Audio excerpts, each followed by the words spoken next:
আচ্ছা, একটু ভাবুন তো, খুব বেশি দিন আগের কথা না, এই ধরুন ১০ বছর আগে একটা ট্রেনের টিকিট কাটা বা পরীক্ষার রেজাল্ট জানা কী পরিমাণ ভোগান্তি ছিল, তাই না?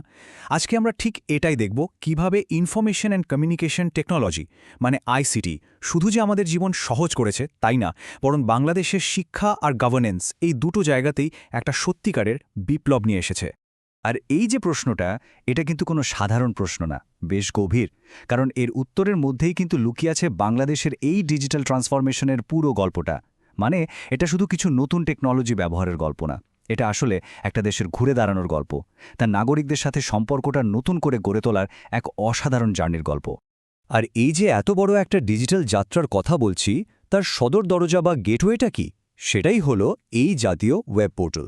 একবার ভাবুন তো, ব্যাপারটা অনেকটা একটা ডিজিটাল সিটি হলের মতো, যেখানে দেশের হাজার হাজার সরকারি সেবা জাস্ট একটা ক্লিকেই আপনার সামনে চলে আসছে।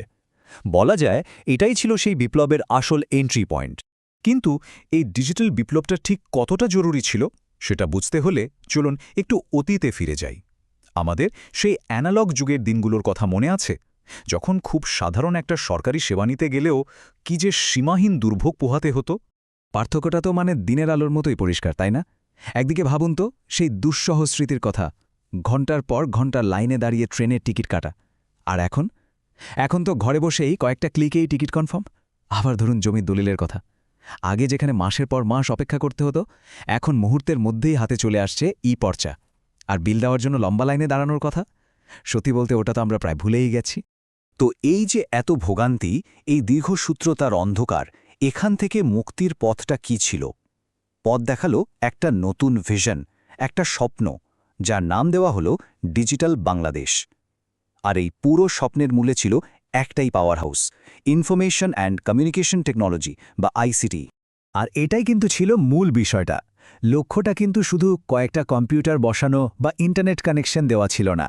আসল লক্ষ্যটা ছিল একটা কমপ্লিট ভিশন বাস্তবায়ন করা, ডিজিটাল বাংলাদেশ, যেখানে টেকনোলজি হবে একটা ব্রিজের মতো, যা সরকার আর সাধারণ মানুষের মধ্যেকার দূরত্বতা একেবারে কমিয়ে আনবে। তো এই ডিজিটাল বিপ্লবের প্রথম এবং অন্যতম বড় একটা ঢেউ এসে লাগলো আমাদের এডুকেশন সিস্টেমে। চলুন এবার আমরা একটু দেখি কিভাবে লার্নিং আমাদের চিরাচরিত ক্লাসরুমের ৪ দেয়ালের গণ্ডিটা ভেঙে দিয়ে জ্ঞানকে সবার জন্য ওপেন করে দিল। আচ্ছা, তো এই লার্নিং জিনিসটা আসলে কি? একদম সহজ করে বললে এটা হলো নিজের পছন্দ মতো সময়ে, নিজের সুবিধা মতো জায়গায় বসে পড়াশোনা করার স্বাধীনতা। সেটা হতে পারে ইন্টারনেটের মাধ্যমে, কোনো অনলাইন কোর্সে, কিংবা টেলিভিশনের কোনো এডুকেশনাল প্রোগ্রামে। মানে জ্ঞান এখন আর কোনো একটা নির্দিষ্ট ক্লাসরুমের ভেতরে আটকে নেই। এই কথাটা একটু ভাবুন তো। ধরুন একজন বিজ্ঞানের টিচার ক্লাসে মুখে মুখে বোঝাচ্ছেন যে সোলার সিস্টেম কিভাবে কাজ করে, কিন্তু লার্নিং ব্যবহার করে তিনি কি করতে পারেন? তিনি কিন্তু স্টুডেন্টদের চোখের সামনে একটা 3D অ্যানিমেশন প্লে করে পুরো সোলার সিস্টেমটা দেখিয়ে দিতে পারেন। ঠিক এইভাবেই লার্নিং ক্লাসরুমের সেই পুরনো লিমিটেশনের দেয়ালটা একেবারে ভেঙে দিচ্ছে। আর এর বেনিফিটগুলো, ওগুলো কিন্তু এক কথায় অসাধারণ। ভাবুন একবার, দেশের সবচেয়ে রিমোট একটা গ্রামের একজন স্টুডেন্টও এখন ঢাকার সেরা কোনো টিচারের ক্লাস করতে পারছে অনলাইনে। আবার প্রত্যেকটা স্টুডেন্ট তার নিজের স্পিডে শিখতে পারছে। কোনো একটা টপিক না বুঝলে ভিডিওটা তো বারবার প্লে করে দেখার সুযোগ থাকছেই। তার মানে কি, এটা শুধু শিক্ষাকে সহজ করছে না, শিক্ষাকে অনেক বেশি ডেমোক্রেটিক বা গণতান্ত্রিক করে তুলছে।